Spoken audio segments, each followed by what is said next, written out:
হরে কৃষ্ণ, রাধে রাধে। আজকে আমি আপনাদের মাঝে পাণ্ডব নির্জলা একাদশী ব্যাপারে আমি পাঠ করে সুন্দরভাবে শ্রবণ করাবো।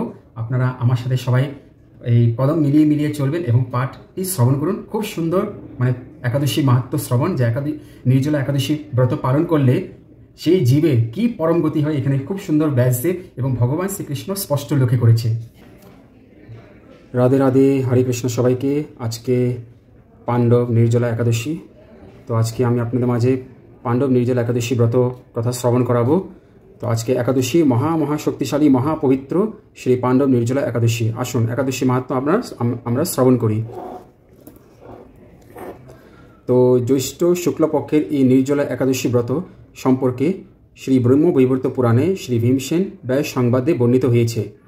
তো মহারাজ যুধিষ্ঠির বললেন, হে জনার্দন, আমি অপরা একাদশীর সমস্ত মাহাত্ম্য শ্রবণ করলাম। এখন জ্যৈষ্ঠ শুক্লপক্ষের একাদশী নাম ও মাহাত্ম্য কৃপাপূর্বক আমার কাছে বর্ণনা করুন। তো এখানে মহারাজ যুধিষ্ঠির ভগবানকে এই পাণ্ডব নির্জলা একাদশী ব্রতের কথা, জ্যৈষ্ঠ মাসে যে একাদশী সেটা বর্ণনা করতে পারছেন। তো ভগবান শ্রীকৃষ্ণ বলেন, হে এই একাদশী কথা মহর্ষি ব্যাসদেব বর্ণনা করবেন, কেননা তিনি সর্বশাস্ত্রের অর্থ ও তত্ত্ব পূর্ণরূপে জানেন। রাজা যুধিষ্ঠির ব্যাসদেবকে বলেন, হে মহর্ষি দ্বৈপায়ন, আমি মানুষের লৌকিক ধর্ম এবং জ্ঞানকাণ্ডের বিষয়ে অনেক শ্রবণ করেছি। আপনি যথাযথভাবে ভক্তি বিষয়িনী কিছু ধর্ম কথা আমায় এখন বর্ণনা করুন। তো শ্রী ব্যাসদেব বললেন, হে মহারাজ, তুমি যেসব ধর্মকথা শুনেছ, এই কলিযুগের মানুষের পক্ষে সে সমস্ত পালন করা অত্যন্ত কঠিন। ঠিক আছে, যা সুখে সামান্য খরচে অল্প কষ্টে সম্পাদন করা যায় অথচ মহাফল প্রদান করে এবং সমস্ত শাস্ত্রের সারস্বরূপ, সেই ধর্মই কলিযুগে মানুষের পক্ষে করা শ্রেয়। সেই ধর্মকথায় এখন আপনার কাছে বলছি। তো মহর্ষি ব্যাসদেব বলছে, উভয় পক্ষের একাদশী দিনে ভোজন না করে উপবাস ব্রত করবে। দ্বাদশী দিনে স্নান করে শুচি শুদ্ধ হয়ে নিত্যকৃত্য সমাপনের পর ভগবান শ্রীকৃষ্ণের অর্চন করবেন। এরপর ব্রাহ্মণদেরকে প্রসাদ ভোজন করাবে। যদি কোনো ব্রাহ্মণ না পান, আপনি গৌমাতাকে ভোজন করতে পারেন, গৌমাতাকে শাক সবজি ফল খাওয়াতে পারেন। এখানে দেখুন কি লিখছে, এখানে ইম্পর্টেন্ট বিষয় কি লিখছে এখানে, অশুচিতেও, মানে আপনি যদি অশুচিকালেও থাকেন, এখানে মহর্ষি ব্যাসদেব স্বয়ং বলছেন যে অশুচিকালেও এই ব্রত কখনো ত্যাগ করবেন না। এখানে মহর্ষি ব্যাসদেব নিজে বলছে যে অশুচিকালেও এই ব্রত, এই নির্জলা একাদশী ব্রত ত্যাগ করবেন না।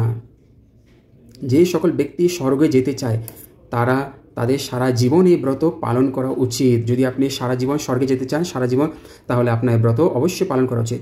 পাপ কর্মে রত ও ধর্মহীন ব্যক্তিরাও যদি এই একাদশীর দিনে ভোজন না করে, তবে তারা যম যাতনা থেকে রক্ষা পায়।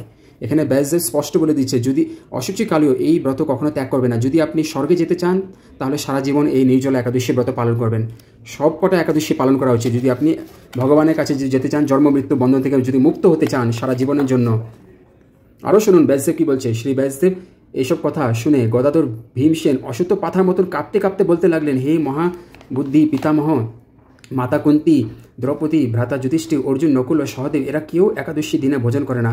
আমাকেও অন্ন গ্রহণ করতে নিষেধ করে, কিন্তু দুঃসহ ক্ষুধা যন্ত্রণা আমি উপবাস করতে পারি না। তো ভীমসেন বলছে, আমার এত খিদা পাই যে আমি উপবাস করতে পারি না। তো ভীমসেনের এরকম কথায় ব্যাসদেব বলতে লাগলেন, যদি স্বর্গাদি দিব্যধাম লাভে তোমার একান্ত ইচ্ছা থাকে, তবে উভয় পক্ষের একাদশীতে ভোজন করবে না। এখানে ব্যাসদেব স্ট্রিক্টলি বলছে। তদুত্তরে ভীমসেন বললেন, আমার নিবেদন এই যে, উপবাস তো দূরের কথা, দিনে একবার ভোজন করে থাকাও আমার পক্ষে অসম্ভব। কারণ আমার উদরে বৃক নামে একটি অগ্নি রয়েছে। ভোজন না করলে কিছুতেই সে শান্ত হয় না। তাই প্রতিটি একাদশীতে পালনে আমি একেবারেই অপরাণ। তো ভীমসেন বলছে, আমার পেটের ভিতরে যে উদরে বৃক নামে একটা অগ্নি রয়েছে, সেই উনি যদি ভোজন না করে, তাহলে সেটি শান্ত হয় না, সে পেটের অগ্নিটি। হে মহর্ষি, বছরে একটি মাত্র একাদশী পালন করে যাতে আমি দিব্যধাম লাভ করতে পারি, এরকম কোনো একাদশী কথা আমাকে নিশ্চয় করে বলুন। তখন ব্যাসদেব বলেন, জ্যৈষ্ঠ মাসের শুক্লপক্ষে একাদশী তিথিতে জলপান পর্যন্ত না করে সম্পূর্ণ উপবাস থাকবে, তবে আচমনে দোষ হয় না। যদি আপনি জলটি আচমন করেন, তাতে আপনার কোনো দোষ হবে না, কিন্তু আপনি সারাদিন আপনি জল না খেয়ে থাকবেন, আচমনের সময় সেটি কোনো দোষ হবে না। ওই দিন অন্নাদি গ্রহণ করলে ব্রতভঙ্গ। ওই দিন যদি আপনি অন্ন গ্রহণ করেন, যদি আজকে অন্ন গ্রহণ করেন নির্জলা একাদশী দিন, তাহলে আপনার ব্রতভঙ্গ হয়ে যাবে, পাপ স্পর্শ হবে। একাদশীর দিন সূর্যোদয়, আজকে সূর্যোদয় থেকে দ্বাদশী কালকে সূর্যাস্ত পর্যন্ত জল পান বর্জন করে অনায়াসে 12টি একাদশী ফল লাভ হবে। যদি আজকে আপনি সূর্যোদয় থেকে জল না খেয়ে কালকে সকাল অবধি যদি জল না খেয়ে থাকেন, 24 ঘন্টা যদি জল না খেয়ে থাকেন এবং ভগবানের ভগবানকে স্মরণ করে যদি একাদশী নিষ্ঠাভাবে যদি পালন করে, তাহলে আপনার 12টি অনায়াসী 12টি একাদশী ফল লাভ হবে। মানে আপনি বছরে যতটা একাদশী আছে সব কটা একাদশী ফল লাভ হবে আপনার। বছরে অনন্য একাদশী পালনে অজান্তে যদি কখনো গতভঙ্গ হয়ে যায়, তাহলে এই একটি মাত্র একাদশী পালনে সেই সব দোষ দূর হয়ে যায়। আপনি যদি সারা বছর যদি একাদশীতে অনেক ভুল ত্রুটি থাকতে পারে, তো সেগুলো যদি ঠিকভাবে না করতে পারছেন, তো যদি একটি একাদশী যদি নির্জলা একাদশী ব্রত যদি আজকে যদি ভালোভাবে পালন করেন, তাহলে সমস্ত বছরে যত কটা একাদশী আছে সব একাদশী একসাথে পালন হয়ে যায়। দ্বাদশী দিনে ব্রাহ্ম মুহূর্ত স্নান কার্যে সমাপ্ত করে শ্রী হরি পূজা করবে। সদাচারী ব্রাহ্মণদের বস্ত্রাদি দান সহ ভোজন করিয়া আত্মীয় স্বজনের সঙ্গে নিজে ভোজন করবে। এইরূপ একাদশী ব্রত পালনে যেই প্রকার পূর্ণ সঞ্চিত হয়, এখন তা শ্রবণ করো। কী পূর্ণ হয় এখন তা বলছে। সারা বছরের সমস্ত একাদশী ফলে এই একটি মাত্র ব্রত উপবাসে লাভ করা হয়। শঙ্খ চক্র গদা পদ্মধারী ভগবান শ্রীকৃষ্ণ আমাকে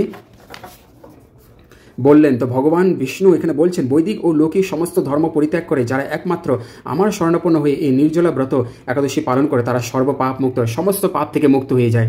বিশেষত কলিযুগে ধন সম্পদ দানের মাধ্যমে সদ্গতি বা স্মার্ত সংস্কারের মাধ্যমে যথার্থ কল্যাণ লাভ হয় না। কলিযুগে দ্রব্য শুদ্ধি নেই, কলিতে শাস্ত্রোক্ত সংসার বিশুদ্ধ হয় না, তাই বৈদিক ধর্ম কখনো সুসম্পন্ন হতে পারে না। কলিযুগের এই আচরণের জন্য, কলিযুগের প্রভাবের জন্য মানুষ শাস্ত্র অত কিছু বৈদিক ধর্ম পালন করতে পারে না। তার জন্য ভগবানের একাদশী পাণ্ডব নির্জলা একাদশী সৃষ্টি করেছে। হে ভীমসেন, তোমাকে বহু কথা বলার আর কি প্রয়োজন কি? তুমি উভয় পক্ষে একাদশীতে ভোজন করবে না। যদি তাতে অসমর্থ হও, তবে জ্যৈষ্ঠ মাসের শুক্লপক্ষে একাদশীতে অবশ্যই নির্জলা উপবাস করবে। এই একাদশী ব্রত ধন ধান্য ও পুণ্যদায়িনী।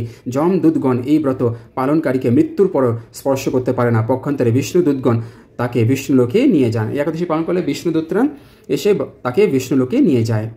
শ্রী ভীমসেন ওই দিন থেকে নির্জলা একাদশী ব্রত করতে থাকায় এই একাদশীকে পাণ্ডব নির্জলা বা ভীমসেন একাদশী নামে প্রসিদ্ধ হয়েছে।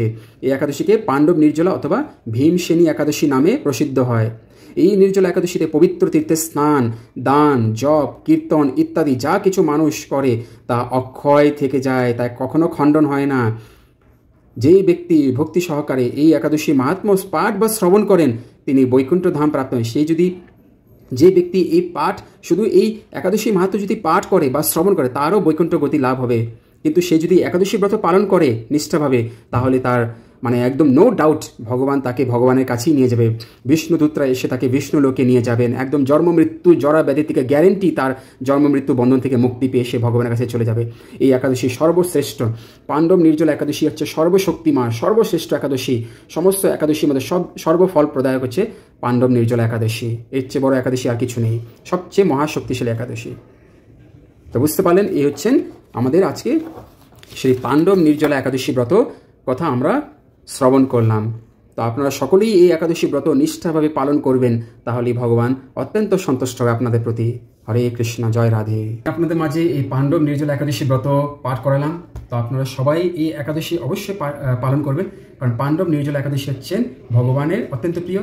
সমস্ত বছরে যতগুলি একাদশী আসে সব একাদশী এক শটে পালন হয়ে যায় যদি আপনি নিষ্ঠা সহকারে পাণ্ডব নির্জলা একাদশী জল না গ্রহণ করে যদি আপনি পালন করেন, তাহলে আপনার পরম কল্যাণ হবে। তো আশা করি আপনারা সবাই বুঝতে পেরেছেন।